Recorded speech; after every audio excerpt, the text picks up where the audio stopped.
Ali Umalia here. So we will cook egg fried rice. The ingredient for this, the first one is carrot. Carrot has many fiber which is good for your stomach to digest easily. It has also vitamin C, vitamin A, potassium, and calcium, and beta carotene which is good for your eyes. The next one is garlic. Garlic has zinc, vitamin C, sodium, antibacterial properties. The next one is onion. Onion has potassium, iron, calcium, vitamin D. The next one is egg, has vitamin C, vitamin A, potassium, iron, calcium, vitamin D, protein, and cholesterol. The next one is coconut oil, which has fats, a macronutrient which is good for your body in a certain amount. That's why it is only 3 tablespoons. The next one, Himalayan pink salt. This has more trace minerals than your regular salt. The last one is rice. Rice is our main star of the dish because it has a lot of carbohydrates, which is a main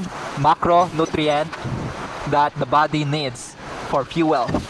The main thing in cooking egg fried rice is you need to saute the onion and the garlic, and you can put your vegetables, which is carrot in this time, and I put rice first to cook it well because it is cold.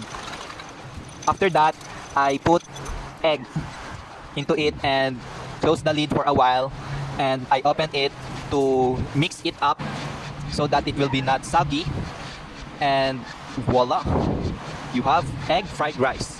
Let's eat and taste it well. This is delicious. I think I'm gonna cook again this time, and next time, and next time. Please like, share, and subscribe to this channel, and see you next time.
I think I'm gonna cook again this time,